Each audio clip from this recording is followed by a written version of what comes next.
Assalamualaikum warahmatullahi wabarakatuh. Waalaikumsalam warahmatullahi wabarakatuh. Waalaikumsalam warahmatullahi wabarakatuh. Oke, sudah bisa mendengar suara saya ya, semuanya ya. Baik. 41 orang dari 43. Ya, ada satu yang sedang kuliah kerja praktek ya. Si Handi gitu. Nah, yang satu lagi siapa ini? Yang tidak masuk. Ya, nanti kelihatan lah. Oke. Mahasiswa peserta PML sehat semua ya ini ya?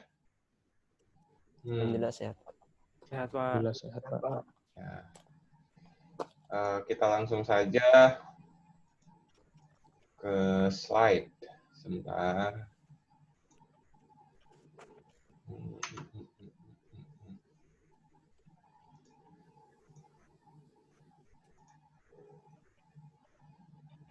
Screen 1.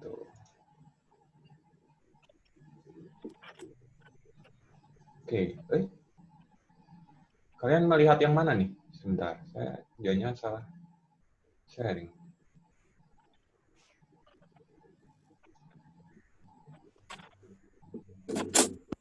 Oke. Bisa melihat slide saya sekarang? Bisa, Pak. Bisa, Pak. Oke.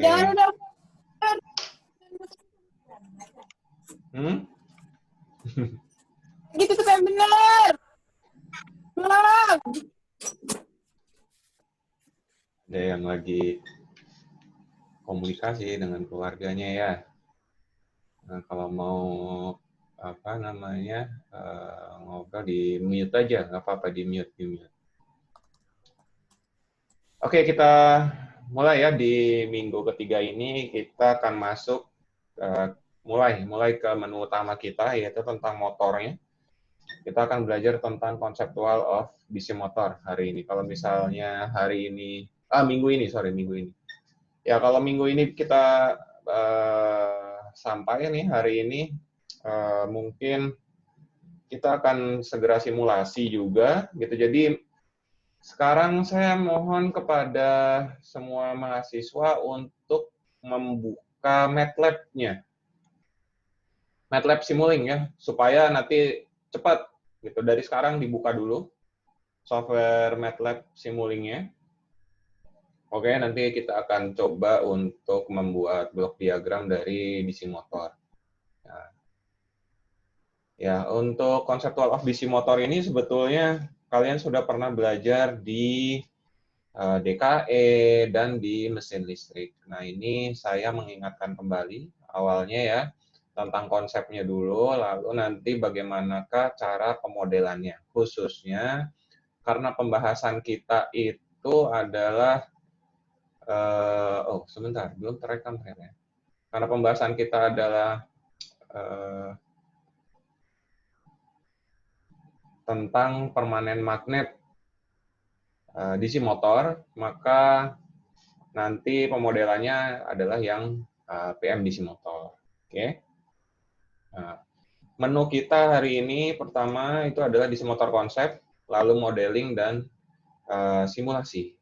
Ya, semoga kalian bisa mengikuti dengan cepat karena konsep dari mata kuliah ini adalah nantinya semua itu simulasi ya. Nah, simulasi, jadi kalian harus melakukan simulasinya, plotting menggunakan MATLAB, lalu kumpulkan. Ya. Oke, DC motor konsep. Ya, apa sih DC motor itu kalau dibandingkan dengan generator? Ya, generator itu adalah pengubah energi dari mekanik menuju elektrik, ya, generator. Nah, kita kalau misalnya motor itu adalah kebalikannya, mengkonvert energi dari listrik ke mekanik. Dalam hal DC motor, energi yang digunakan itu adalah DC, ya. Nah, kalau kemarin kita ingat-ingat kembali di minggu pertama dan kedua, saya pernah menyampaikan bahwa DC motor ini adalah salah satu motor yang paling banyak digunakan di industri, ya sekitar 65% ke atas. industri-industri menggunakan motor jenis ini. Kenapa sih? Karena saat DC motor dijadikan servo, itu kontrolnya sangat mudah. Karena torsinya itu sangat presisi ya, bisa dikatakan sangat presisi hasilnya nantinya. Oke, kecepatannya pun demikian. Sehingga kalau kita bisa mengontrol keduanya, salah satunya gitu, salah satunya dulu, misalkan kecepatan saja, maka sebenarnya kita sedang mengatur torsi juga secara tidak langsung. Ya, karena hubungan antara kecepatan dan torsi pada DC motor ini tidak terlalu jauh berbeda ya. Saat kita mengontrol kecepatannya, kita juga mengontrol torsinya. Dan range pengontrolannya itu sangat luas. Kalian melihat grafik hubungan antara torsi dan kecepatan di minggu yang lalu, kita tahu bahwa ternyata hampir semua motor itu bisa dioperasikan melebihi parameter pabrikannya. Misalkan di pabrikan kita menemukan template 1000 RPM. Oke, ternyata ya motor ini juga bisa dioperasikan lebih dari 1000 RPM. Tetapi ada konsekuensinya ya. Kalau misalnya kecepatannya lebih tinggi, melebihi rating, maka torsinya yang turun karena ada efek kekalahan energi ya, jangan lupa. Oke, nah tapi kalau dulu nih untuk DC motor digunakan di banyak area industri itu untuk area industri yang membutuhkan daya kecil, ya, tidak daya yang besar. Kalau daya yang besar seperti yang sudah kalian pahami kemarin ya 2 minggu yang lalu bahwa powernya itu terbatas untuk ukuran yang sama ya, untuk ukuran tertentu. Kalau ukurannya dibandingkan dengan AC motor, dimensi yang sama, ya tentu AC motor akan lebih besar powernya. Oke, nah ini yang menyebabkan DC motor itu lebih banyak digunakan untuk aplikasi-aplikasi yang sangat kecil, daya konsumsi dayanya. Oke, misalkan kipas angin. Zaman dulu ada kipas angin DC, ya. Sekarang sih sudah banyak berubah, karena sekarang ya motor induksi itu lebih efisien. Karena tidak perlu controller, langsung nyala saja kalau untuk kipas angin. Lalu RC Toy, radio kontrol ya. Radio kontrol itu lebih mudah menggunakan DC motor. Walaupun sekarang banyak yang menggunakan AC motor, BLDC, ya, PMSN. Sekarang banyak. Tapi zaman dulu, ya waktu tahun 90-an lah ya. Tahun 90-an itu RC itu hampir seluruhnya ya, DC. Kalau ada yang pakai AC itu sangat mahal. Sekarang DC sangat murah, AC murah. Ya, karena ya itu teknologi motornya sudah baik ya perkembangannya.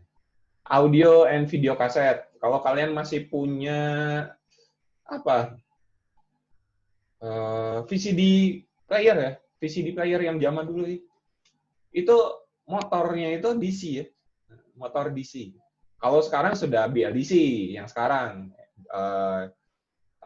Blue Display ya, Blu-ray itu sekarang sudah BLDC. Tapi yang zaman dulu itu masih DC motor ukuran kecil dan kecepatannya rendah. Lalu kaset. Kalian masih zaman punya ini radio kaset di rumah? Ada yang punya? Angkatan sekarang nih? Ada, Pak. Udah nggak ada ya? Masih punya, Pak. Ada yang masih punya? Walkman. Siapa yang masih punya Walkman? Ada, Pak.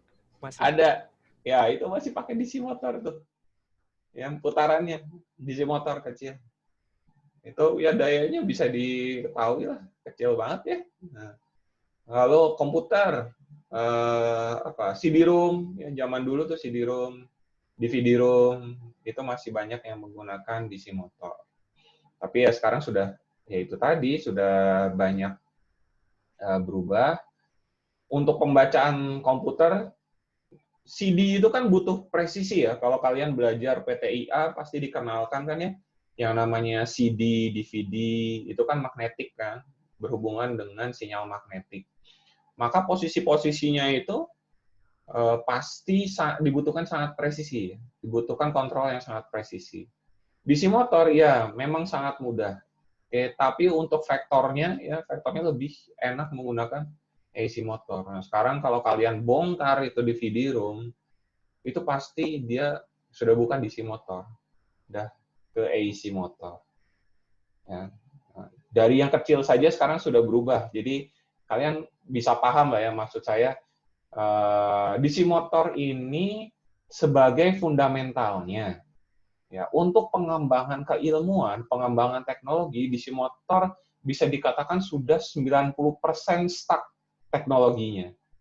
Ya, pengontrolannya pun sudah stuck. Paling aplikasi-aplikasinya saja yang bisa kalian pelajari, gitu, yang bisa kalian variasikan. Jadi kalau misalnya ada yang mau bermain di area DC motor, nanti TA-nya, ya, maka ya mainnya di aplikasi. Kontrolnya sudah perfect nih DC motor. Paling tinggal 10% saja permasalahan performa optimal, lalu smart gitu ya, smart performance, yang gitu itu aja yang bisa dikembangkan untuk metode kontrol. Oke. Nah, lalu ini ada mengenai, sebentar saya ganti dulu. Nah, ini kenapa motor ini digunakan untuk banyak industri? Ya karena pertama tadi gampang, ya gampang saja. Kelebihannya cuma itu, tapi kekurangannya itu lebih banyak.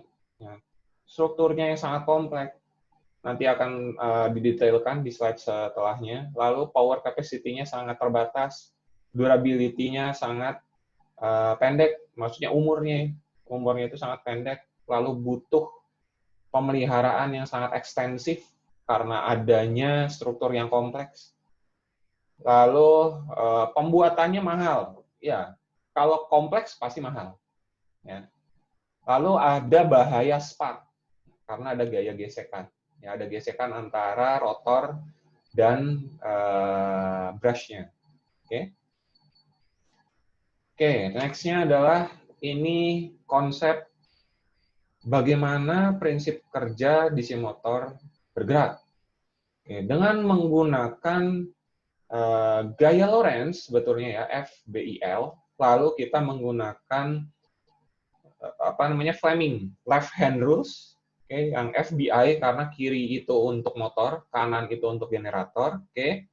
Nah, saat kita punya arus yang mengalir dan arus tersebut dipengaruhi oleh medan magnetik. Di sini kita langsung fokus pada motor DC permanen magnet ya. Sudah jelas nih, ada B-nya dari utara, north to south, dari utara ke selatan. Maka B-nya dari kiri ke kanan. Ya, di layar saya ini dari kiri ke kanan, sesuai dengan tanda panahnya. Lalu bisa kita lihat di sini ada baterai yang mengalirkan arus dari positif ke negatif. Pertama, kalau DC motor ini supply-nya adalah rotor, ya inputnya itu dimasukkan ke dalam rotor. Bisa kalian bayangkan kalau tidak ada teknologi yang disebut dengan komutator ini. Ini kalian bisa lihat yang biru ini kan belah ya. Maka ya motornya kan pasti akan short. Ya karena ini kan gabung nih, misalnya si rotornya ini, namanya rotor kan dia berputar, berputar, lalu kalau misalnya konduktornya dia tidak terpisah, ya pasti short. Ya kan ya, bisa terbayang ya? Maka ada yang namanya teknologi cincin belah, ya, atau disebut dengan komutator. Nah, sebentar, sebelum masuk ke komutator, ini adalah bagian-bagiannya, belahan dari DC motor. Pada DC mesin dua kutub, ya, Maksudnya dua kutub itu kutub utara dan kutub selatan. Ya. Pair-nya berarti satu, oke, satu pair, one pair. Ini bisa kita lihat kemarin yang saya ajarkan itu ya, tentang bagaimana caranya muncul flux, oke, bagaimana caranya muncul fasor flux. Sama di sini ya, B-nya kemana? Dari bawah ke atas, oke, dari bawah ke atas. Lalu saat ada B dari bawah ke atas, ini kan B, oke, sorry ini nih. Si apa namanya, hukum Lorentz juga kan ya, yang screw, oke, yang screw, maka dari bawah ke atas pasti ada F, ya, F-nya kemana? Ya bisa ke sini, ya, bisa ke sana, bisa ke sana, 3 dimensi ya, karena medan itu kan, flux itu kan 3 dimensi. Maka ini nantinya akan menginduksi rotornya. Ya, di sini rotor disebut dengan armature.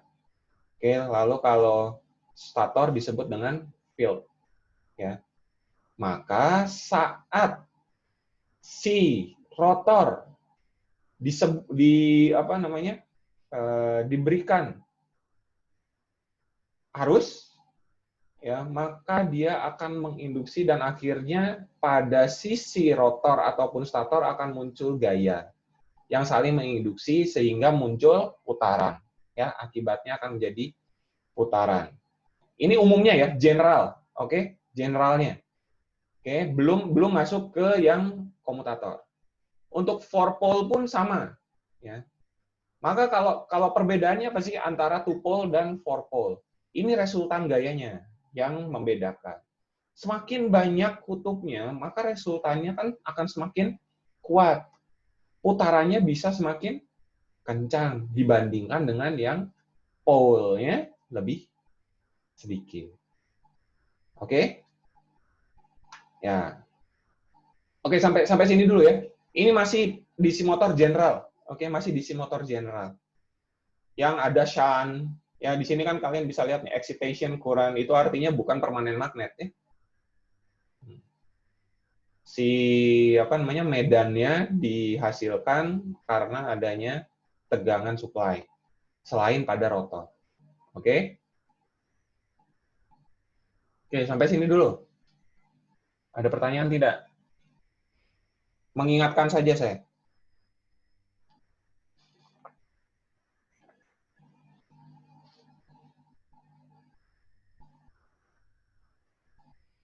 Oke, sudah ada? Oke, sudah. Nah, ini Belum, Pak. belum. Oke. Nah, sekarang ini adalah jenis yang permanen magnet. Ya, di sini ada permanen magnet yang atas ya, yang atas permanen magnet. Yang bawah saya tidak mendapatkan belahan yang bagus ya di Google. Jadi saya mendapatkannya ini yang shunt. Oke, penguatan terpisah. Ya, penguatan terpisah. Tapi konsepnya sama. Kita anggap dia permanen magnet karena dia diatur dengan tegangan juga sehingga menghasilkan B. Oke, menghasilkan medan magnet.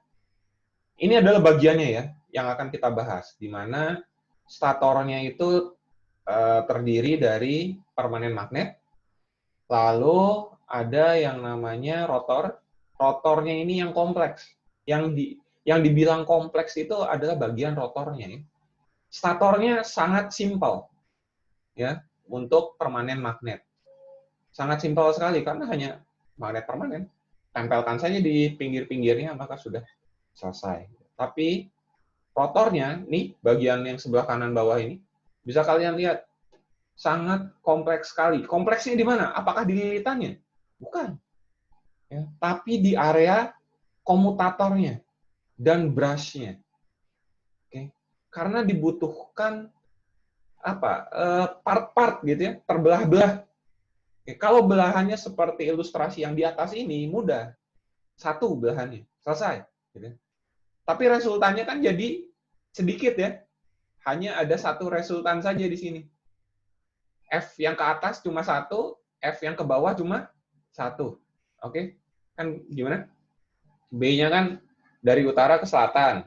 Oke, lalu arusnya ini ya, ke sini. Berarti kan yang di merah ini F-nya ke atas. Oke? Yang di biru F-nya ke bawah, gitu ya. Artinya hanya ada sepasang gaya, gitu ya, gaya resultan. Nah, kalau kita pikir gaya ini terbatas, gitu ya, misalkan gaya ini terbatas, saat dia di titik 90 derajat terhadap B, maka kan ini cost-nya kan hasilnya pasti nol kan, maka tidak mungkin ada gaya kan. Bisa saja dia berhenti. Artinya motor tidak bergerak lagi ya, tidak berputar lagi. Kalau kita berpikirnya hanya sesuai dengan ilustrasi yang di atas, ya itu yang akan terjadi ya. Resultannya akan berhenti saat posisi dari rotor ini ya 90 derajat terhadap medan magnetnya. Maka dari itu, supaya dia tidak berhenti, maka si lilitan ini, ya kita anggap lilitan, diperbanyak. Kalau diperbanyak, artinya kita belahannya makin banyak. Nah, itu yang dikatakan kompleks. Ini kalau kalian lihat, ini kan banyak nih ya, belahan-belahannya nih garisnya. Supaya apa ya? Supaya resultannya banyak dan dia tidak berhenti berputar. Ya, terus gitu. F-nya makin banyak, maka kecepatannya pun akan semakin tinggi. Oke. Fungsi-fungsi dari DC motor. Oke, brush. Ini adalah yang kontak langsung dengan komutatornya. Oke, jadi brush ini yang terhubung juga langsung terhadap supply ini. Ya kalau kita punya baterai positif negatif, maka ya si brush inilah yang nantinya kontak dengan rotornya. Brushnya tidak berputar ya. Brushnya tetap. Yang berputar apa? Cincin belahnya. Oke? Cincin belah. Nah, lalu komutator itu adalah suatu switch. Dianggap suatu switch karena dia belah-belah gitu ya. Maksudnya switch itu apa? Antara titik yang sebelah kanan dan sebelah kiri. Polaritas positif dan polaritas negatif. Saat dia tidak tersentuh lagi, off kan gitu ya. Tapi yang lain masih bersentuhan. Gitu. Terus berputar, dia bergantian, off on gitu terus. Oke, lalu permanen magnet. Ini adalah 4 bagian utama dari DC motor. Oke.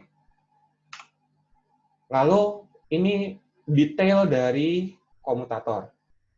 Jadi komutator itu ini belah, ya, di sini belah, sehingga dia tidak akan short. Nah, kalau misalnya ini bergabung tadi yang saya maksud gitu ya, positif sama negatif ya short, tidak mungkin dia berputar. Hanya seperti mengalirkan baterai saja, arus baterai dari positif langsung ke negatif, tidak ada perputaran di coil rotor. Oke, ini bentuk detailnya. Ya, ini belah-belah. Ya, ini semuanya belah-belah. Setiap garis ini adalah satu ini ya, satu lilitan gitu. Dianggap satu coil. Dianggap satu coil. Oke. Dan setiap coil itu bisa saja dililit-lilit lagi. Oke, dalam bentuk solenoid. Ya, ini. Oke, jadi ada berapa ratus atau berapa ribu gitu ya kalau misalnya DC motornya sangat besar. Oke, sangat besar. Nah, ini prinsip kerjanya seperti ini ya. Jadi si brush itu nempel di komutator. Saat komutatornya berputar pada satu titik, nih saat dia belah gitu ya di sini, maka arus bisa saja mengalir dari sini kan coilnya ke sini. Tapi saat dia si cincin belah ini ada di tengah brush ini, ya short. Ya itulah yang saya sebut tadi, kalau misalnya dia tidak ada banyak segmennya, ya maka dia akan berhenti gitu karena dia hanya short saja gitu, hanya mengalirkan dari positif ke negatif, selesai. Tidak ada gaya yang muncul. Ya. Resultannya mungkin tidak cukup untuk memutar si komutator ini untuk dia tidak short kembali. Ya. Oke. Nah, ini adalah perhitungan dari gayanya. Ya. Menggunakan hukum Lorentz. Kalau misalnya ini ada titik positif lalu negatif, gunakan tangan kiri ya. Nah, gunakan tangan kiri, maka B-nya kemana? North to south. Ini kan ya. Lalu arusnya ini kan ya. Arusnya kan yang ini ke sana gitu ya. Maka dia ke bawah F-nya untuk yang di bagian merah ini. Oke, sudah cocok ya? Nah, untuk yang di bagian hijau ini F-nya ke atas. Maka dia berputarnya dari mana? Dari hijau ke merah sisi atas. Oke, ini. Oke, itu konsep utamanya menggunakan DC motor. Nah, ini hanya penjelasannya saja bagaimana gaya itu muncul.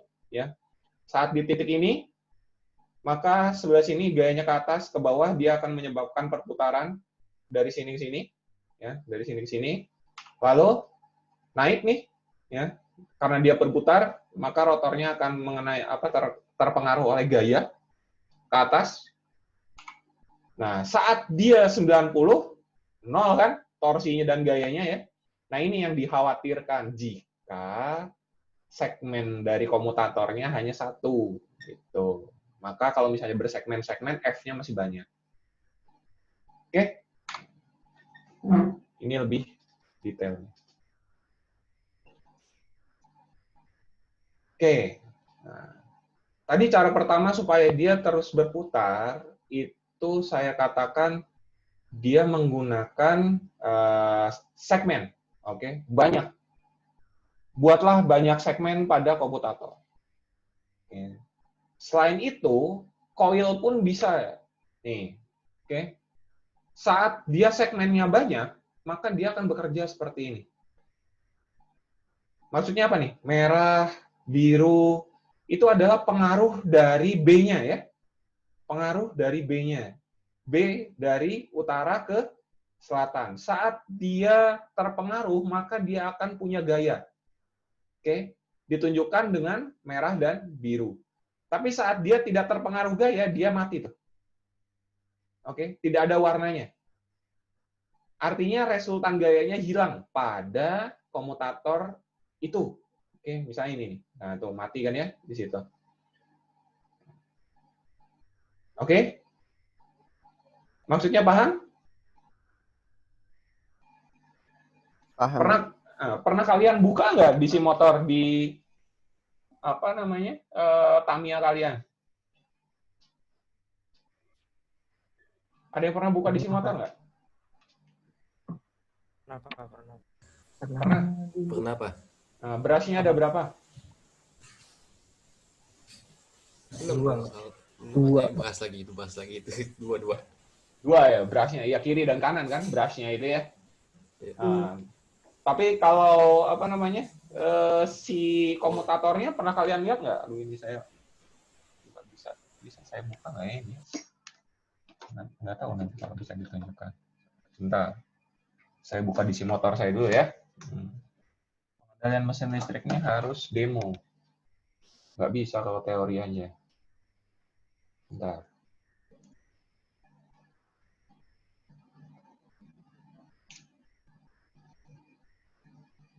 Oke. Aha.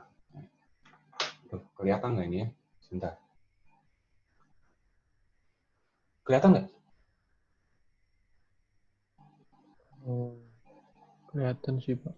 Kelihatan. Ini ada apa namanya? Dua plat. Kelihatan nggak ini? Dua plat, bukan yang ini ya? Ini di tengah ini. Oh iya Pak, kelihatan Pak. Iya. Oke, siapa tahu ada yang belum pernah ngebuka itu loh. Ya. Ini ada plat kiri dan kanan. Oke. Itu brush-nya ya. Nah, itu brush-nya. Ini kenapa brush-nya bentuknya hanya plat saja gitu, bukan karbon. Ya biasanya karbon. Ya kenapa? Ya karena ini kecil ya. Nah, kalau yang besar itu dia karbon itu. Kelihatan nggak? Nah, tuh mulai kelihatan ya. Ada dua plat. Oke? Nah, itu adalah brush-nya ya. Nah, lalu bentar saya bongkar dulu di motor saya. Nah, ini 1 2 3. Ini 3 nih. Sama nih kayak gambar saya nih. Nah, ini 3 nih. 3 komutator, lihat. Ya. Oke. Nih, komutatornya yang mana? Ini. Oke. Ini kalau kalian lihat detail, ini ada belah-belahnya ya. Ini ada belahan-belahannya nih. Nah. Oke. Dan caranya simpel sekali tuh. Ada 3, jadi lilitan A ke nyambung ke B, B ke C, C ke A. Sudah gitu saja gitu ya. Misalkan ini maksud saya, oke. Ini adalah A, ini B, ini C gitu ya, yang sebelah sini C. Maka lilitannya misalnya dari sini gitu ya, inputnya A, habis itu masuk ke pol. Dari pol masuk lagi ke B, pol C, C lilit ke A. Sudah, hubungnya seperti itu saja. Saya tidak detail karena itu bagian dari mesin listrik. Ya. Oke. Nanti kalau kalian punya DC motor, bongkar aja dulu, gitu ya. Nggak akan rusak kok, bisa lihat. Bahkan kalau dulu saya itu waktu pas mainan Tamiya, hobi saya itu adalah ngilik sendiri gitu ya. Pak, bertanya nggak, Pak? Boleh. Tadi kan kalau yang di motor yang DC yang besar tuh, Pak, itu kan apa ya? Kalau kita istilahnya angkurnya, Pak ya, yang besi apa tuh yang? Bentar, saya buka dulu ya gambarnya ya. Yang besar ya, ini? Yang bentar, Pak, saya gedein dulu. Yang ini? Bukan, Pak. Iya ya, Pak, yang ini. Oke, yang mana yang kanan bawah itu, Pak. Rotor. Ini, kenapa dia posisinya miring, Pak? Pengaruhnya itu seberapa besar sih, Pak? Oh, ya ini masuk ke area mekaniknya ya, kalau miring, artinya gayanya kan resultan gayanya ya. Resultan gayanya itu supaya dia menghindari ini, Li. Mana tadi? Nah, menghindari ini ya. Dia menghindari cos 90 itu gitu, supaya efisiensi gerakannya lebih tinggi lagi. Saya sederhana saja ya. Nah, saya sederhana saja nih. Iya, Pak. Karena kalau mau detail itu ada di desain mesin listrik, itu biasanya mahasiswa S2 dan teknik mesin biasanya ya. Iya, Pak. Paham ya maksudnya tapi ya. Nah, ini apa namanya aplikasi dari hukum inilah intinya gitu, untuk menghindari cos 90 derajat. Baik, Pak. Makasih, Pak. Oke. Oh, ini ada yang kurang. Kayak tadi saya menunjukkan. Mana permanen magnetnya ya? Nah, di dalamnya ini ya. Kalian bisa lihat di dalamnya itu ada magnet yang nempel di casingnya. Oke. Nah, lalu bearingnya mana? Di belakang ini ada bearing. Kalian bisa lihat kayak ada cincin gitu ya. Nah, itu bearing. Ya, inilah yang nanti akan menyebabkan gesekan. Ya, B-nya gesekan. Di satu sisi dan di sisi depan ini kan ada lubang ini ya. Nah, itu juga menghasilkan gesekan. Nanti ada B-nya. Oke, ada lagi yang ingin ditanyakan? Silakan.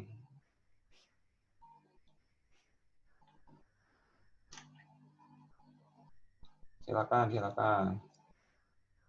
Mana ini?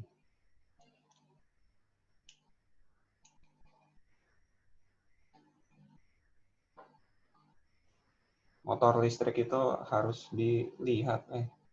Harusnya minggu ini tuh kalian masuk laboratorium.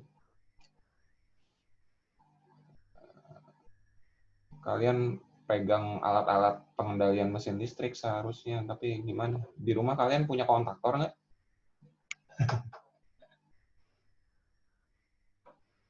Nggak ada ya?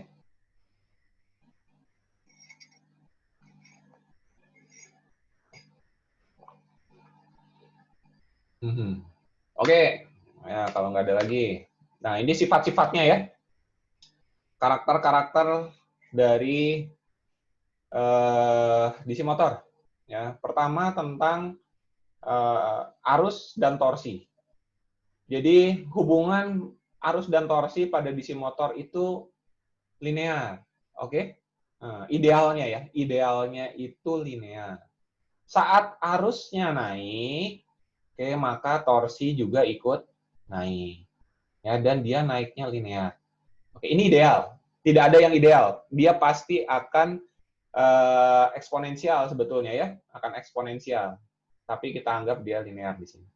Lalu hubungan antara armatur dan arus dan kecepatan.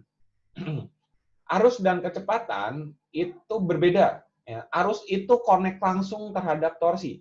Kalau kecepatan, di sini saya kasih catatan. Oke. Oke. Jadi untuk yang kecepatan ini, ya, ini dia hubungannya itu jika ingin linear dengan tegangan, oke? Dengan tegangannya, V S supply. Kalau supply-nya semakin tinggi, ya kecepatannya makin tinggi. Lalu ini apa maksudnya? Saat torsinya sudah maksimum, nih ya, misalnya di sini nih, ini adalah rating gitu ya. Nih. Nah, ini adalah torsi rating, oke? Lalu yang ini ada torsi, dia ada persentasenya lah ya, sedikit gitu, melebihi sedikit masih oke gitu. Nah, saat dia maksimum kecepatannya, torsinya pasti akan semakin turun. Gitu, dia akan turun terus. Seperti grafik yang kemarin ya. Hubungan antara kecepatan dengan sebentar, saya ingatkan lagi di sini, oke. Hubungan antara kecepatan gitu ya, lalu dia turun. Ini apa ini? Ini adalah omega gitu ya. Lalu ini adalah torsi. Ya. Nah, ingat yang kemarin ya. Di sini gitu. Ini adalah konstan torque. Oke. Oke, di sini adalah konstan power. Oke. Jadi kalian ingat grafik ini. Jadi ini berlaku untuk semua motor. Ya. Lalu ini adalah hubungan antara torsi dan kecepatan. Kecepatannya bisa naik terus, tapi torsinya pasti akan turun. Tuh, ya. Lalu ini apa? Ada stall torque dan no load speed. Maksudnya, saat dia no load, bagian ini ya, saat dia no load, pasti rotasinya itu bisa sangat cepat, terus ke sana. Oke? Tapi saat motor diberikan suatu beban, dan bebannya ternyata lebih, ya, sama atau lebih dari rating. Oke, TL lebih besar sama dengan TM rating. Oke, maka dia akan mengalami stall torque. Stall torque itu apa? Motor berhenti berputar. Ya, sama kemarin saya pernah ngasih contoh kan, kalian punya motor lalu digas, rem, gitu ya. Saat pertama kali belum berjalan sudah direm, digas, stall torque terjadi karena dia tidak melaju, gitu ya. Saat kalian melaju lalu remnya rem pakem gitu ya, pasti dia ada satu titik dia berhenti kan, walaupun kalian gas, itu pun sama stall torque, ya, gitu. Oke, itu adalah 4 karakteristik utama dari DC motor. Next-nya adalah modeling. Nah, sekarang kita masuk ke motor modeling. Nah, disinilah pengendalian mesin listrik mulai ya, pentingnya. Oke, pentingnya pengendalian mesin listrik pertama ada di modeling. Kalau modelingnya tidak bisa, maka ya bingung kita bagaimana cara menetapkan kontrolernya nanti. Oke? Nah, di sini tadi mechanical komponennya seperti ini ya, yang di atas. Lalu bagaimana rangkaian ekivalennya? Oke. Bentuk ekivalen model DC motor ada di bawah ini. Bisa kalian lihat yang di bawah ini. Di sini ada 2 part. Oke, ada 2 part. Saya bagi 2. Oke. Ini adalah electrical part. Electrical. Oke, lalu ini adalah mechanical. Oke. Maksudnya apa? Electrical itu ya yang dihubungkan dengan listrik langsung. Sumbernya apa? Sumbernya adalah DC. Oke, terhubung pada brush. Brush terhubung pada coil. Ya. Udah, sampai situ saja kan ya? Artinya apa? Saat kita punya DC supply, itu adalah VS. Lalu ada kabel-kabel ini, coil atau apapun gitu ya. Materialnya itu pasti dia memiliki resistansi. Ya, kita sebut dengan resistansi rotor atau armature. Ya, armature resistance. Karena motor itu menggunakan hukum Faraday, butuh induksi, ya, dan gayanya juga gaya induksi. Gaya induksi dihasilkan oleh lilitan, maka lilitan itu kan L. Oke, maka ada efek induktansi, ada LA. Oke.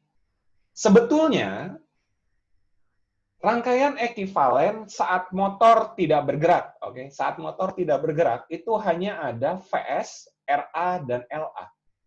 VS-nya 0, RA-nya ada, LA-nya ada. Ya, sekian.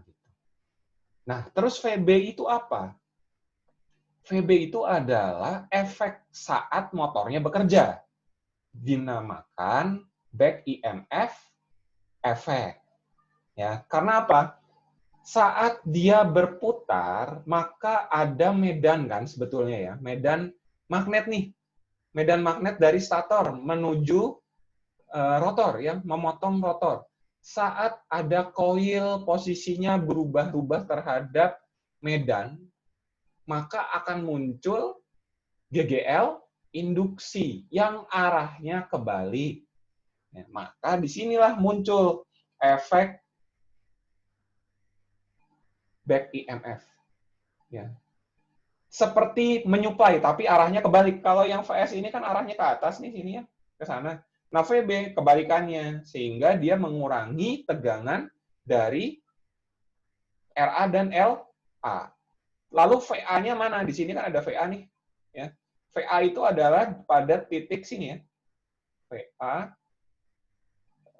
Sorry. Hapus dulu. Saya salah. Oke. Pada titik, anggap saja ini adalah titik X, oke, node X. Oh, kok nggak bisa? Betul. Node X dan node Y. Oke. Jadi VA itu adalah X dan Y. Ya, itu VA. Tapi secara keseluruhan, rangkaian listriknya seperti ini. Ya. Lalu rotornya itu kan berputar. Bentuknya apa? Bentuknya adalah shaft. Ya, di mana shaft bisa dibuat dari besi pejal atau rongga, apapun itu ya, yang punya inersia. Nah, inilah yang nantinya akan mengkonversi. Saat dia listrik, dia akan menghasilkan gaya, ya kan? Tadi yang ke bawah itu gitu ya, ada F, lalu ini ke atas gitu ya. Betul tidak? Sebentar. Jangan asal ya. Nanti kalian catatannya berantakan. Ini harusnya mana? Dari sini ke sini gitu kan. Lalu B-nya mana? B-nya ini. Lalu ini, ke bawah ya. Ke bawah ya. Oke, F-nya ke bawah yang ini. Oke, lalu ini ke atas. B-nya kan ke sana ya. Dari utara ke selatan. Lalu ke sana. F-nya ke bawah. Oke. Nah, sini ya. Ini adalah F. Oke. Ini F. Nah, F ini ya, F-nya ini saat dia bentuknya masih elektrik dan dia berputar akan berubah menjadi torsi elektrik. Oke, di sini TE, electrical torque.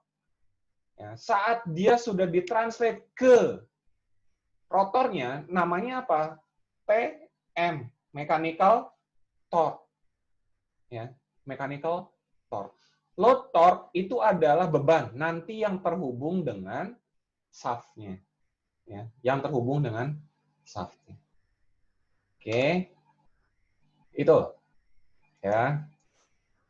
Next.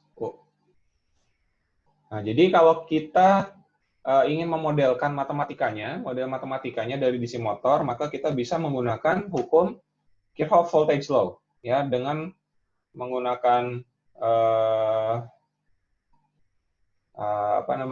loop, ya, dengan menggunakan loop, maka kita bisa gambar seperti ini kan ya.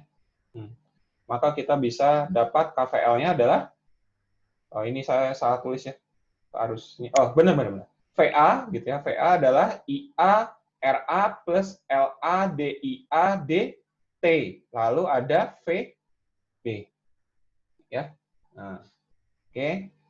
Nah, lalu VB-nya itu adalah pengaruh dari putaran. Semakin cepat putaran, maka VB akan semakin besar. Maka VB-nya adalah ini, ya, KE omega, di mana KE adalah konstanta back EMF. Oke? Lalu tadi menghasilkan gaya, di mana gayanya gaya listrik, ya kan? Gaya listrik. Saat dia berputar, gaya akan berubah menjadi torsi. Maka torsinya adalah KTIA.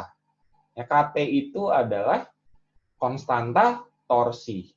IA adalah arus dari armature yang mengalir di sini. Electrical part-nya hanya ini saja. Lalu mekanikalnya bagaimana? Mekanikalnya ya menggunakan prinsip-prinsip fisika dasar ya, di mana mechanical torque itu adalah inersia dikalikan dengan turunan dari omega, percepatan kan ya. Nah, karena torsi itu kan gaya. Ya, gaya itu kan massa dikali percepatan. Oke, massa pada benda berputar dinamakan dengan inersia. Oke, percepatannya turunan dari omega. Lalu karena ada gaya gesek yang arahnya berlawanan, maka dia dikalikan dengan B omega. Oke, di mana mechanical torque-nya adalah TE minus TL. Kita di sini dianggap TL-nya masih 0. Ya, sehingga TE bisa sama dengan TM. Oke. Sehingga kalau kita turunkan persamaan-persamaan yang tadi terhadap Laplace, maka kita bisa mendapatkan persamaan G1 ini. Ya, electrical part pertama adalah IAS per VAS, sama dengan 1 per RA plus LAS. Ini saja electrical pertama. Lalu ada efek back EMF. Lalu ini adalah electrical torque, dan ini adalah mechanical torque. Ya, modeling ini sepertinya kalian sudah pernah terima juga di DSK, betul ya? Di modul praktikum bab 1. Nah, kalian bisa buka lagi tuh modul praktikum bab 1-nya. Hanya ada beberapa notasi saja yang berbeda. Ya. Oke, sehingga kalau kita buat blok diagramnya, maka akan jadi seperti ini. Ya, di mana inputnya adalah VS, sorry ini salah lagi nih, VS, ya. Lalu masuk ke electrical part, maka akan menghasilkan I. Saat I masuk ke KT akan menghasilkan TE, ada disturbance berupa low torque, akan menghasilkan mechanical torque. Saat mechanical torque mengenai suatu mechanical part akan menghasilkan putaran omega. Ya. Back EMF-nya di mana? Karena dipengaruhi oleh putaran, ya maka back EMF-nya adalah bentuk dari feedback. Ini. Kalau kalian kalikan semua dengan menggunakan prinsip dari dasar sistem kontrol, akan didapatkan transfer function final seperti ini. Ya. Dan ini adalah bentuk dari state space-nya. Ya. Gimana cara dapatnya? Itu nanti menjadi tugas kalian. Ya, karena kalian juga sedang belajar sistem kontrol modern dan cerdas. Pasti dapat ini. DSK juga sudah kok. Ya, DSK juga sudah. Ya, state space model. Oke, sampai sini ada pertanyaan dulu, silahkan. Mata kuliah PML itu teorinya cepat.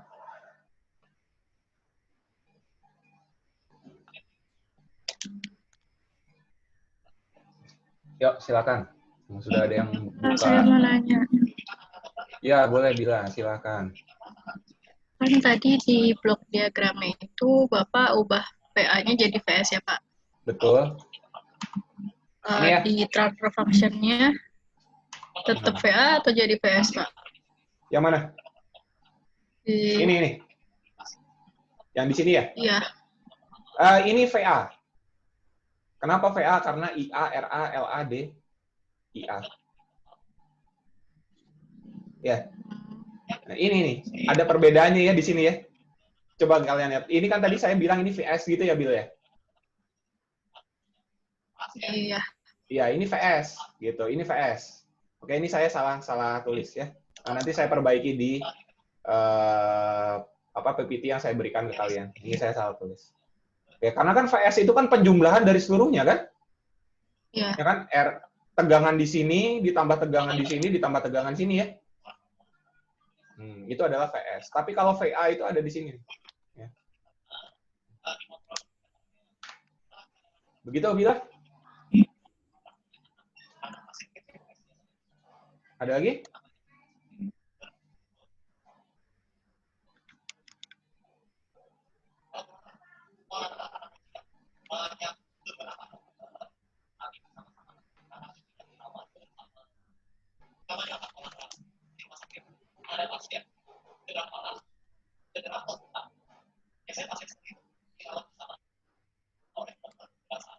Saya tungguin.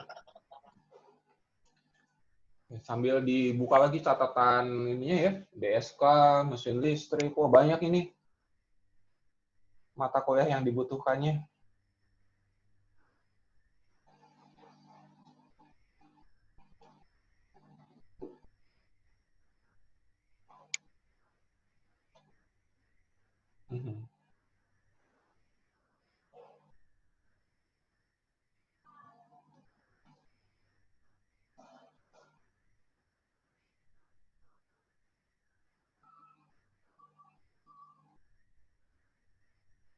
Belum ada? Oke, kalau belum ada, nggak masalah. Nah, sekarang simulasi ya. Nah, simulasi ini saya akan buka dulu, gitu ya. Maka nanti setelah saya selesai simulasi, kelas selesai. Ya, kelas selesai, tapi kalian bikin simulasinya di rumah, ya tugas. Gitu. Ini pas nih di bab ini, di bagian ini rumah saya lagi azan. Kita break dulu sekitar 10 menit ya. 5-10 menit. Silakan kalian istirahat dulu.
Oke.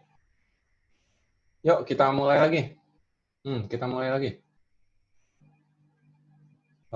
Sudah pada di depan komputernya lagi? Sudah, Pak. Sudah. Sudah. Oke, good. Ya, Pak. Nah, sekarang kita akan masuk ke DC motor simulation.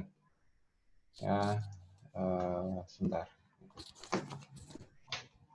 Oke, jadi setelah tadi kita mempelajari tentang modelingnya.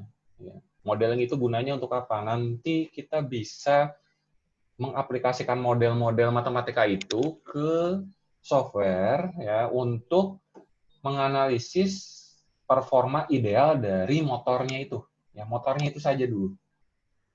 Nah, misal, oke, tadi kan kita sudah mendapatkan ini ya, persamaan yang ini. Oke, ini adalah model final.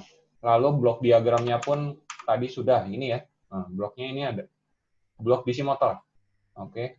Lalu kita harus bisa mengaplikasikan ini ke blok simulasi.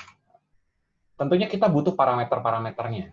Nah, di sini saya berikan parameternya adalah VA 200 volt, ya, misalkan di sini 200 volt, ratingnya DC. RA-nya 0,4 ohm, LA-nya 0,05 Henry, J, KE, KT, B, dan N. N itu adalah omega M, ya, dalam RPM kan, 1.500 RPM. Oke, ini semua. Ya, lalu sebentar, ini sepertinya error nih. Ini error. Oke, yang dilihat dua ini dulu ya. Ini, ya.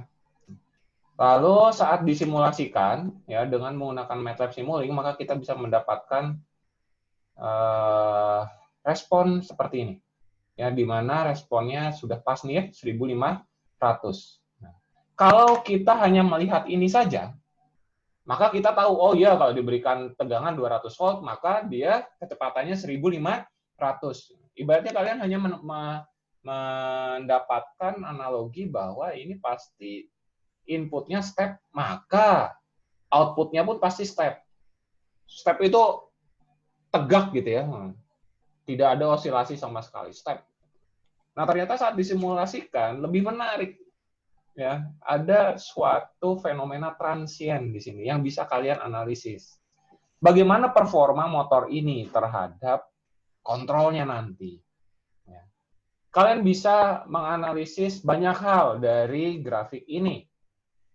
Apa saja? Ya, kalian sudah belajar di EDSK kan? Ada settling time, ada racing time, ada overshoot, ada undershoot, ada steady state error. Oke, banyak hal yang bisa kalian cek di sini. Jadi inilah nantinya yang akan menjadi tugas kalian. Ya, nah, tugasnya kapan ya ini? Abis ini kalian harus mengerjakan di Simulink. Mengerjakan apa? Mengerjakan sendiri, oke? Mengerjakan sendiri dan akan bervariasi. Satu mahasiswa akan berbeda responnya. Ya, akan berbeda, sangat berbeda. Oke. Sebentar. Masih sama. Nah, ini juga diverifikasi dengan menggunakan state space, ya, simulasi state space. Responnya masih sama. Jadi mau model apapun, ya mau model classical, nah, Laplace itu classical, atau modern, state space, pasti hasilnya sama. Kalau kalian mensimulasikan dengan benar. Nah, sekarang saya akan tunjukkan bagaimana cara mensimulasikannya. Ya. Oke, semua ini saya dapatkan dari referensi ya. Oke, nah, ini dulu. Ya. Jadi di sini saya sudah punya modelnya. Ya, model utamanya apa? Aduh, ini masih salah nih. Bentar. Karena udah saya ganti. Tadi kan VS ya. Ada sumber, lalu ada node sum, ya, penjumlahan dan pengurangan. Di sini lalu ada node, ada blok electrical part, lalu ada KT, konstanta torsi. Di sini ada beban yang nantinya bisa diubah-ubah. Lalu di sini ada mechanical part. Ya. Lalu ini apa? Ini adalah pengubah. Ya. konversi dari radian menuju RPM. Ya. Nanti bagaimana cara dapatnya? Ya kalian itu kan hanya perubahan apa namanya satuan saja ya, unit. Seharusnya kalian bisa. Kemarin juga di pengantar sudah. Ya. Nah, jadi kalau kita punya model ini sama nih, LA, RA semuanya ya, J sama dengan yang tadi saya sampaikan di PPT. Oke, mana PPT-nya? Nih, sama ya, RA, LA, KT, KE, J, dan B. Ya. Saya mensimulasikan sistem ini. Lalu bagaimana cara memasukkan parameternya? Kita punya parameter ini kan? Ya. Maka ya kita tinggal masukkan ke ini dia.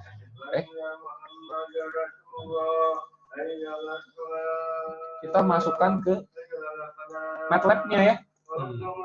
Saya di sini menggunakan M-file. Ya, saya menggunakan M-file. Ayo kita masukkan parameter-parameternya dulu. Tadi parameternya mana? Di sini. Ya. Di mana VS-nya adalah 200. Lalu RA-nya adalah 0,4. Masukkan saja. 0,4. Lalu ada LA-nya berapa? 0,05. J-nya 0,5. Ini besar ya, J-nya. KE-nya 1,25. KT-nya 1,25 juga. B-nya 0,01. Besar. Oke. Tuh. Low torque-nya saya nolkan dulu. Ya, low torque-nya 0. Oke, lalu setelah ini, supaya dia masuk ke blok simulingnya bagaimana? Ada yang udah tahu kan ya, cara menggunakan MATLAB? Oke, ini skill yang harus kalian punya ya, tidak diajarkan di mata kuliah manapun sebetulnya. Tinggal run, maka semua parameternya akan jalan dan bisa langsung masuk ke sini. Oke, kita cek dulu. B-nya sudah ada. B. Screen-nya mana? Oke, B-nya ada. B, J, KE, KT, LA, RA, TL-nya di sini. Oke, TL. Step-nya pada detik kelima, tapi masih saya nolkan kan besarnya, jadi tidak akan ada efek. Lalu ada VS. Oke, ini sudah VS. Oke. Sekarang, apakah ini akan jalan? Ya, kita cek. Simulation time-nya berapa ini? 10. Oke, jadi 10 detik. Nah, setelah itu kita seharusnya selalu cek sebelum simulasi ya. Sebelum simulasi itu kita harus cek dulu parameternya apa saja. Mana? Model configuration parameter. Nah, di sini kalian ingin mensimulasikan sistem apa? Sistem continuous atau sistem discrete? Kalian bisa cek di sini semua. Ya, dan ini dasarnya adalah matematika teknik. Oke, ada discrete. Oke, discrete itu berarti nanti kalian tentukan sampling time-nya berapa. Lalu di sini ada numerical method ya. Ada Dorman, Runkuta, ada Bogacki, Hehn, Euler. Ini kalian belajar di metode numerik. Oke, di sini saya menggunakan Runkuta. Lalu sampling time per datanya yang akan saya rekam. Ya, yang akan saya rekam itu adalah 1 milisecond, ya 1 E pangkat 3, minus 3, 1 E pangkat minus 3. Oke, sudah. Oke, habis itu baru saya run.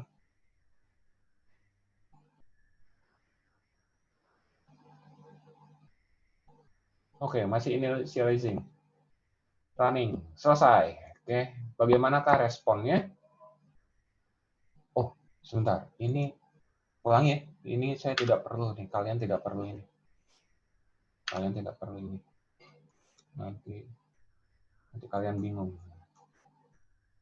Nah,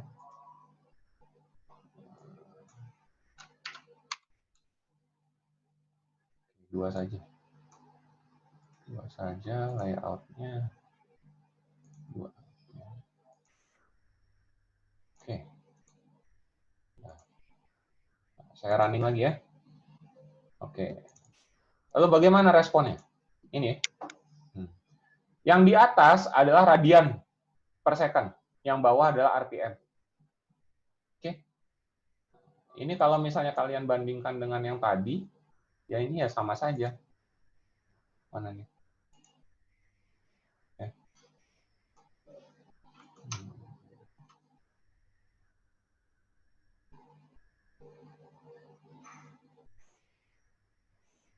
Oke. Nah, oke ini mana ini? Ini kan 1 detik nih ya. Tuh 1 detik ya. Ini areanya sini juga. Oke. Nah, ini hanya lebih lebar saja, oke? Nah, masih sama ini. Ini hampir 1.800. Ini juga hampir 1.800 kan ya? Jadi ini simulasi yang sama dengan ini. Oke. Saya mereplikasi simulasi yang sudah pernah dilakukan. Kalau parameternya betul, pasti hasil simulasinya pasti sama. Ya, ini. Oke. Nah, lalu yang menarik lagi, ya kalau kalian bisa menggunakan MATLAB, nah ini biasanya nih kalau praktikum kalian itu langsung print screen gitu kan ya. Nah, kalian kalau menampilkan data itu ya nggak boleh print screen karena kalian butuh yang namanya label. Ya di sini kan ada time, di sini ada RPM, ini time, ini apa namanya radian per second. Ya maka kalian harus edit, oke? Di sini kan kalian bisa nih editing, tools editing itu di mana? Coba kita lihat ya.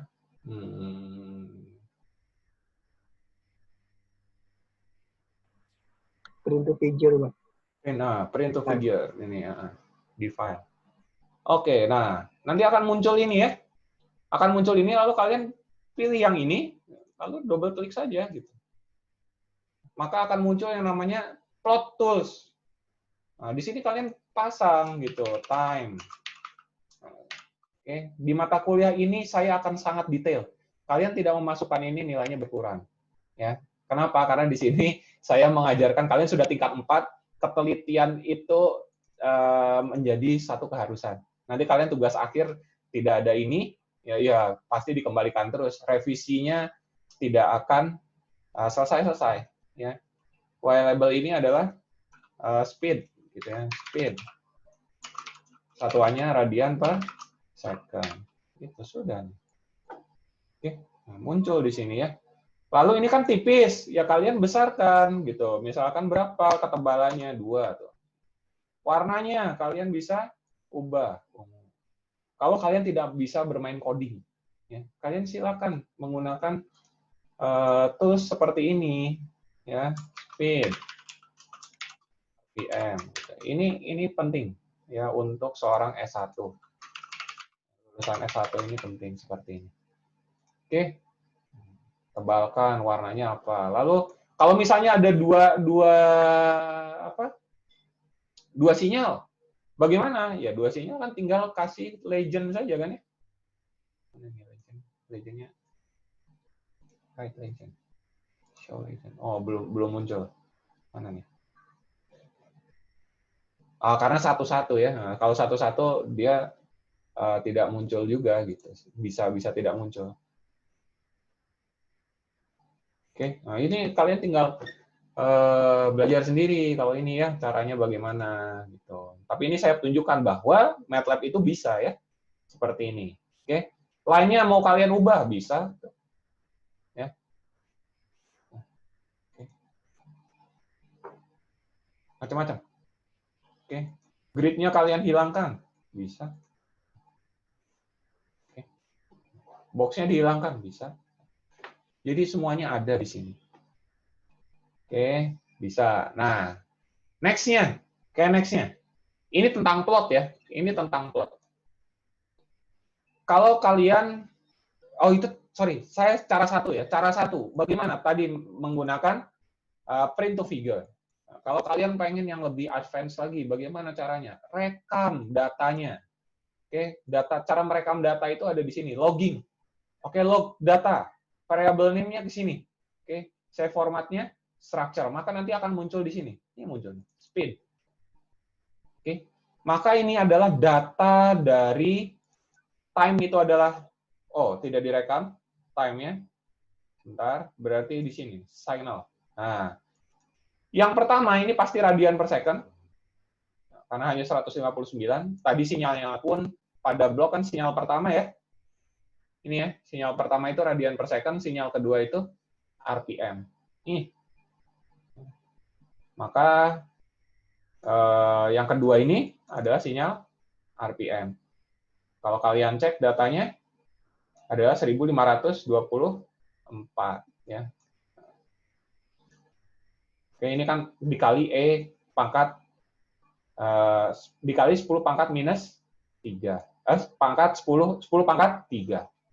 Ya. Lalu T-nya di mana? Ini T-nya. Sampling time-nya tadi saya menetapkan 1E pangkat minus 3 kan? Nah, ini naik terus setiap 0,001 detik.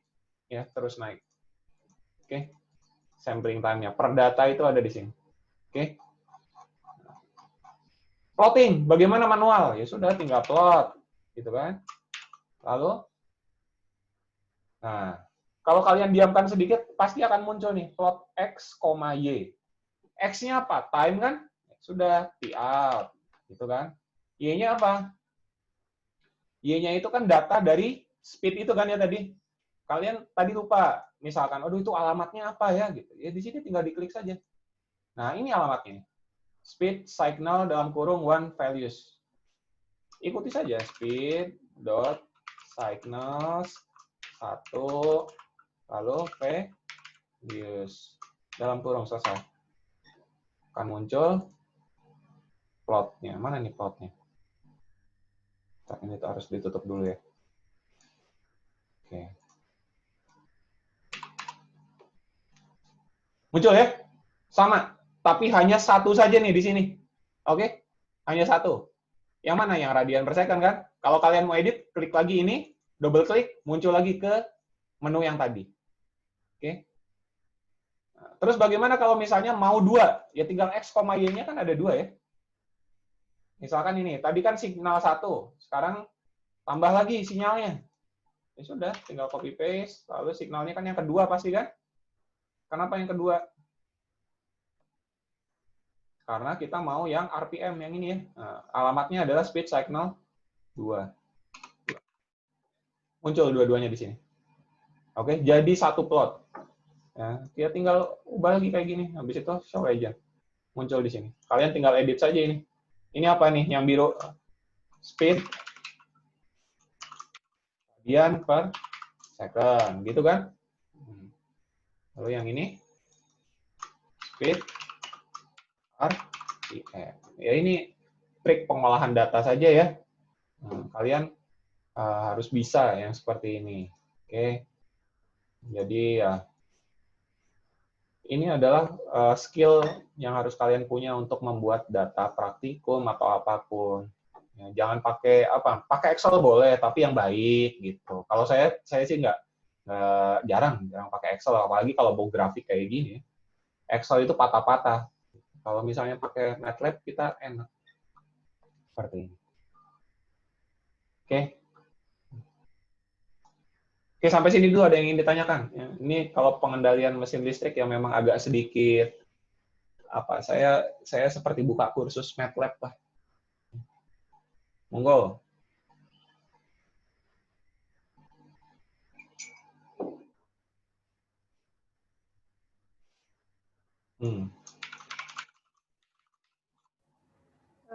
Halo Pak, mau nanya.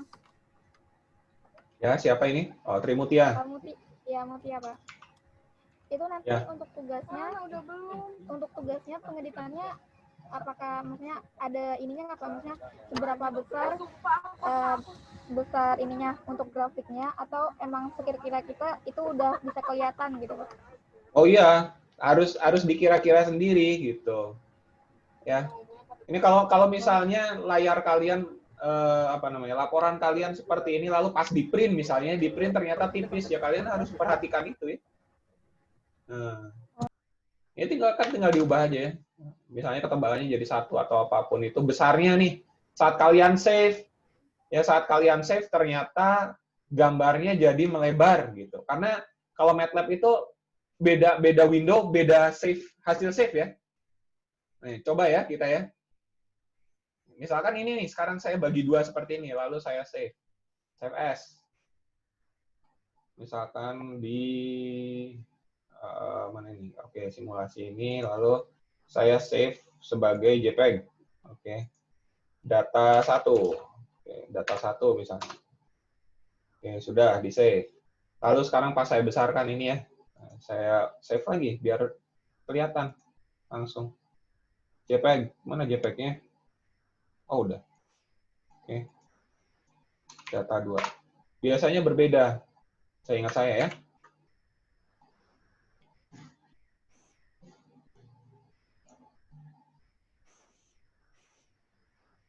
Nih.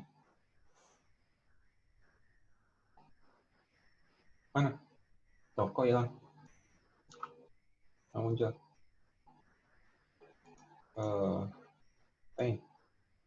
Nah, ini. Ini yang tadi kecil kan ya? Ini yang tadi kecil. Lalu, mana yang besarnya? Ini misalnya. Nah, lihat, beda ya? Muti? Halo? Iya, beda. Iya, Pak. Beda, Pak. Iya, beda gitu. Jadi, itu pengaruh dari window, lebar window ya. Jadi ya, kalian harus perhatikan betul gitu. Dan konsistensi itu penting. Jangan sampai gambar satu dan gambar yang lainnya besarnya berbeda-beda, lalu fontnya juga berbeda-beda. Ya, belajar dari sekarang. Baik, Pak. Terima kasih, Pak. Yuk, sama-sama. Ada lagi?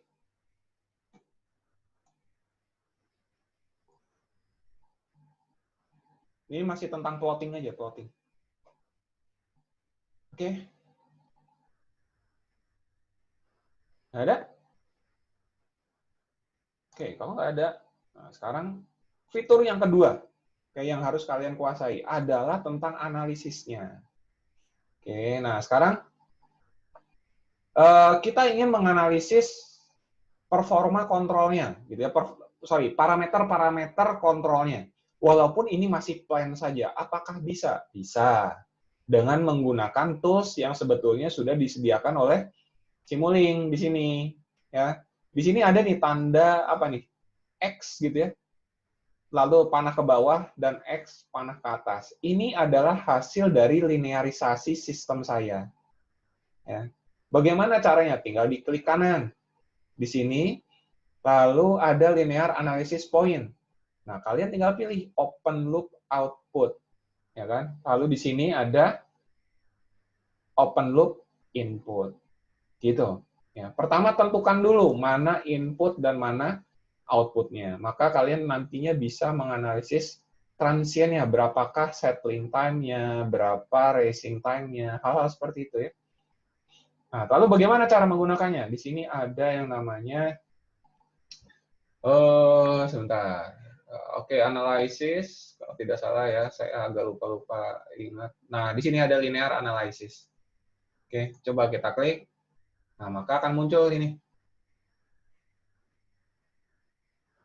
Nah, udah ya.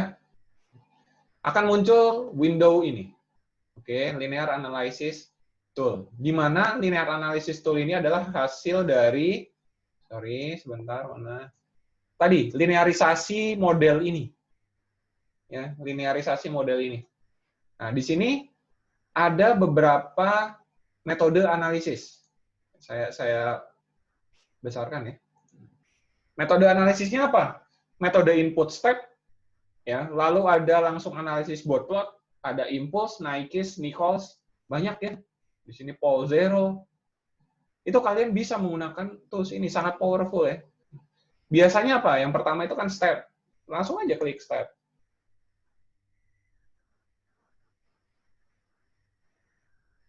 Kita tunggu.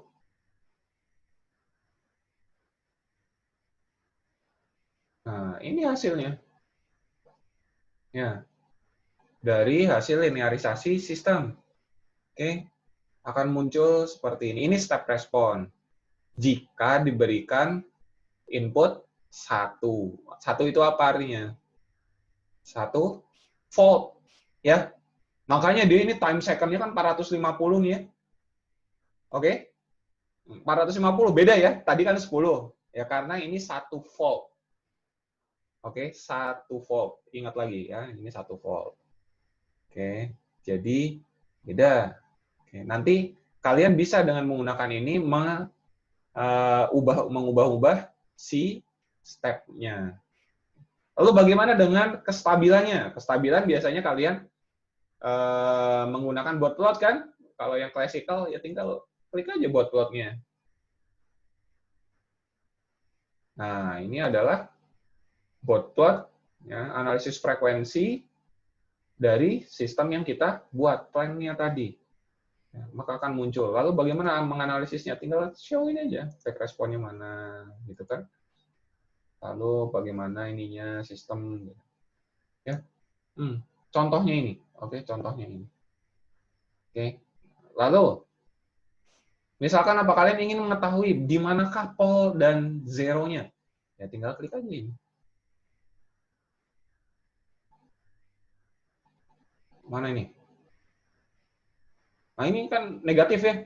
Ternyata pole-nya ada di sisi kiri dan dia ada di titik 0. Gitu. Oke. Ini yang disediakan. Ya, tool. Dan kalian harus menguasai dulu bagaimana caranya mengatur parameter-parameter supaya analisisnya tepat. Ya, mengatur referensinya atau apapun ini saya tadi tidak menunjukkan. Oke. Lalu ada lagi caranya yang lain. Ya, ada lagi caranya yang lain. Misalnya apa? Menggunakan M-file. Oke, menggunakan M-file di sini.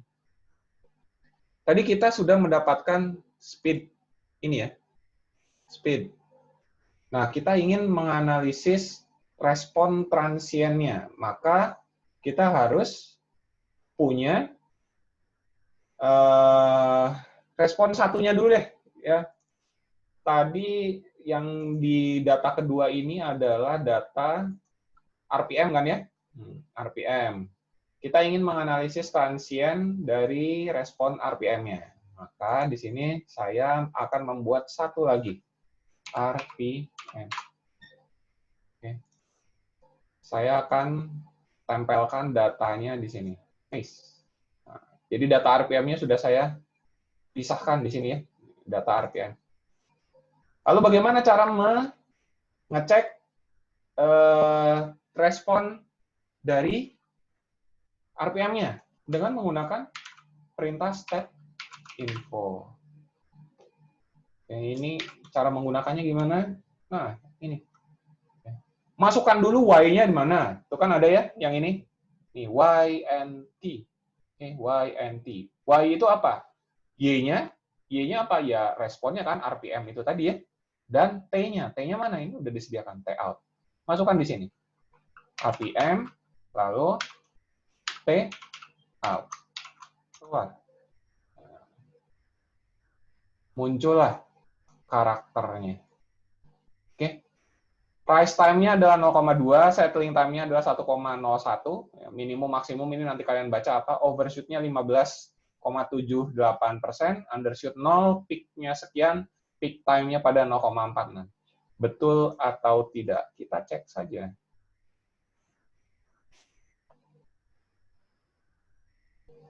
Jalankan lagi ya. Nah, ini kan di zoom. Nah, peak time 0,46 di sini kan. Sekitar sini ya. Nah, ini adalah peak time-nya. Lalu besarnya adalah 1764. Coba kita cek di sini. 1760 ini kan. Ini ya. 1764, nah, masih ada 47. Ya, mungkin betul gitu kan. Oke. Jadi ini banyak sekali ya caranya gitu. Cara untuk menganalisis respon menggunakan MATLAB. Oke, sampai sini. Ada yang ingin ditanyakan, silakan. Harus dilakukan. Ya, ini harus dilakukan. Tidak dilakukan, bingung. Pak, saya nggak bisa, Pak, MATLAB itu. Lalu, saya nggak punya buku referensi untuk mempelajari MATLAB. Di internet, saya nggak ngerti, Pak, pakai bahasa Inggris, bla bla bla semuanya. Wah, kalau udah kayak gitu, susah ya.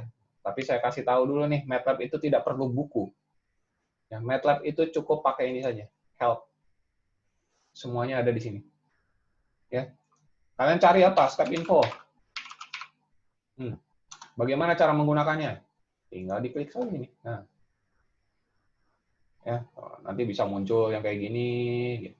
Bagaimana cara memunculkannya? Semuanya ada di help. Tidak perlu buku. Oke. Input step, gimana? Step. Bagaimana cara menggunakannya? Oh, ini blok. Ya. Di sini ada beberapa tulisannya kalau nggak salah. Jadi step, ini tuh apa nih? Oh, ini blok. Nah, ini function.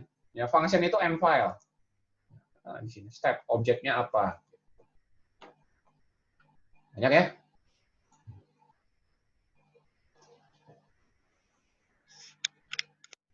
Oke, silakan kalau ada pertanyaan, ditunggu.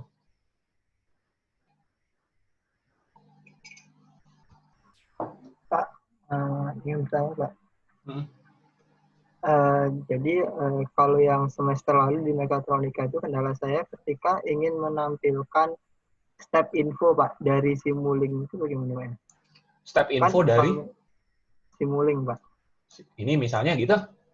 Nah, misalnya dari situ. Jadi waktu itu saya ngakalin sih Pak, kayak buat sistem sendiri di codingnya, di command window-nya. Saya buat secara manual, saya terjemahkan secara manual.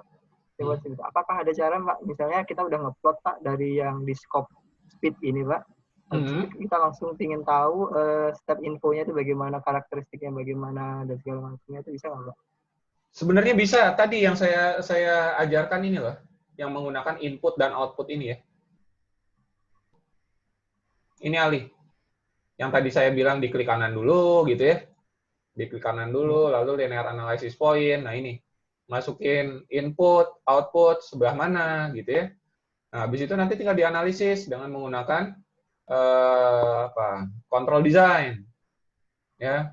Linear analysis. Biasanya ini, ya, linear analysis. Kalau sudah nanti yang agak ribetnya itu kenapa saya tidak detail ya, karena kalian harus mengatur preferensi ini. Ya. Di sini ini banyak.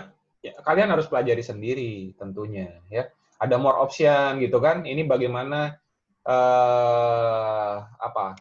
kriteria inputnya, ordernya bagaimana, semua ada di sini sebetulnya. Ya. Baik, Pak. Panjang ini, panjang. Oke. Bisa gitu. Tapi yang memang saya setuju dengan Ali bahwa ada beberapa poin, saya juga tidak ingat semuanya ya, ada beberapa poin itu yang menyulitkan. Namanya software pasti ada kekurangannya. Ya akhirnya kita butuh step tambahan.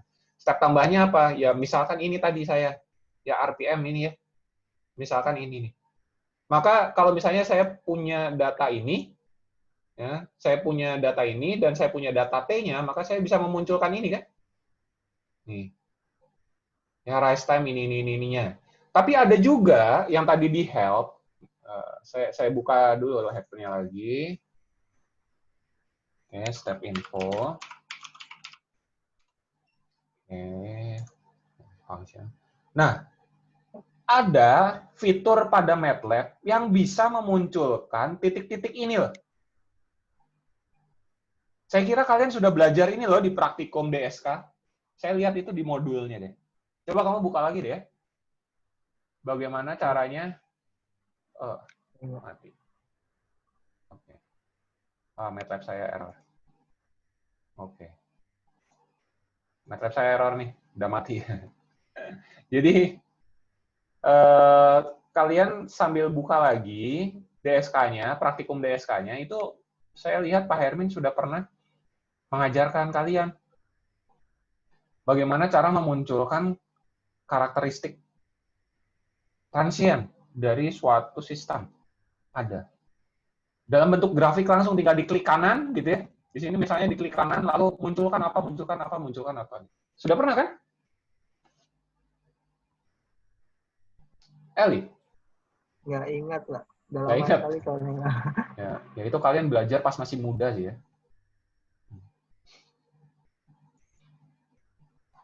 Ayo, diingat-ingat lagi ya, karena ini kita akan banyak main di simulasi. Saya akan berfokus pada kemampuan analisis kalian ya, bukan lagi kemampuan knowledge, oke? Knowledge itu pasti akan saya review saja gitu. Ya, dari tadi juga kan saya review. Itu knowledge-nya. Pemahamannya itu seperti itu. Tapi kemampuan analisis. Jadi output-nya itu ya tugasnya makanya kalian harus bisa membuat plot ini. Lalu munculkan data-data yang penting. Bagaimana caranya? Itu yang menjadi poin penting dari mata kuliah ini. Oke.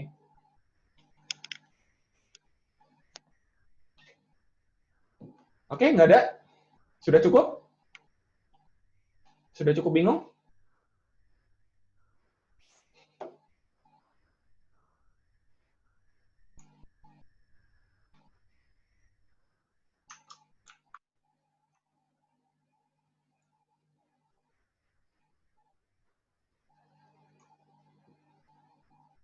Saya tunggu, masih ada waktu 5 menit kok.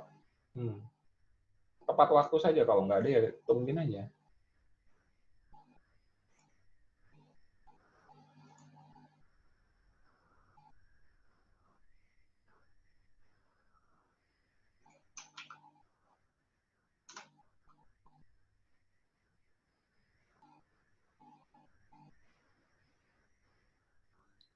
Pak, Oh, Fatur. Ya, Fatur, silakan.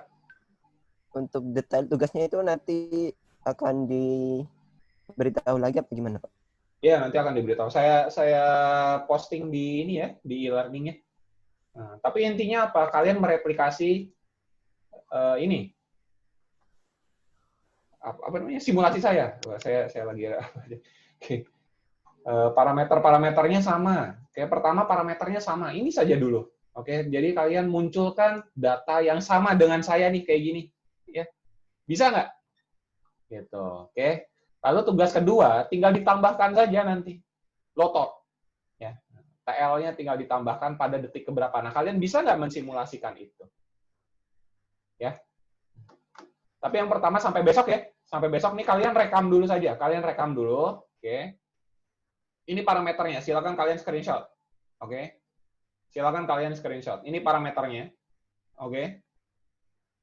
Lalu ini adalah blok diagram yang harus kalian buat dan grafik yang harus kalian munculkan. Ini tugasnya dulu. Udah, satu itu dulu saja. Besok kita akan cek. Ya. Kalian bisa nggak memunculkan ini? Sangat mudah ya. Ini 1 jam selesai. Pak, maaf, screen-nya belum di-share. Wah, astagfirullahaladzim. Oke. Maaf. Sudah? Oke, ini parameternya. Kalian rekam dulu. Soalnya saya habis ini ada sidang. Pasti tidak bisa upload langsung. Rekam. Ya, screenshot sudah. Oke, lalu nanti kalian tugasnya adalah resimulasi. Resimulasi. Menggunakan MATLAB Simulink dengan bloknya saya kasih kayak gini gitu ya. Silahkan kalian bikin yang rapi ya. Karena kalian nanti kan harus kumpulkan tugasnya. Lalu plot ini. Respon kecepatan, radian dan RPM. Plot ini saja. Nah, tugasnya satu itu dulu. Karena cuma 1 hari. Ya. Jadi replikasi. Nah, besok baru ada satu lagi tugas. Oke. Sudah direkam? Sudah, Pak. Sudah. Yuk. Ada yang ingin ditanyakan lagi? Saya tanpa batasan ya. Kalian mau memplotnya menggunakan Excel kah? Kalian mau menggunakan apa, saya terserah. MATLAB nih misalnya, kalian pakai MATLAB mau skill plot, mau pakai plot figure, print to figure, terserah kalian. Ya, pokoknya hasilnya rapi. Gitu. Oke? Hasilnya rapi. Udah, munculkan itu saja. Cukup jelas tugasnya? Jelas, Pak. Jelas. Jelas, Pak. Ya, deadline-nya besok ya. Deadline-nya besok karena ini cuma 1 jam kok. Cepat. Yang nggak masuk juga boleh ngumpulin, terserah. Kan tidak ada absennya. Oke, kalau misalnya sudah tidak ada pertanyaan dan semuanya jelas, saya cukupkan ya perkuliahan hari ini. Perkuliahan kemarin baru sempat saya upload di hari Minggu, ya sudah ada di e-learning, bisa kalian buka. Untuk yang minggu ketiga ini, setelah selesai sidang, mungkin jam 5, ya jam 5 nanti akan saya upload. Insya Allah akan saya upload semuanya. Kalau yang rekamannya seperti biasa akhir minggu ya, rekaman perkuliahan di YouTube. Oke? Baik, kalau gitu terima kasih atas perhatian semua mahasiswa. Saya tutup kelasnya. Assalamualaikum warahmatullahi wabarakatuh. Waalaikumsalam warahmatullahi wabarakatuh. Terima kasih, Pak. Ya, sehat-sehat semuanya ya.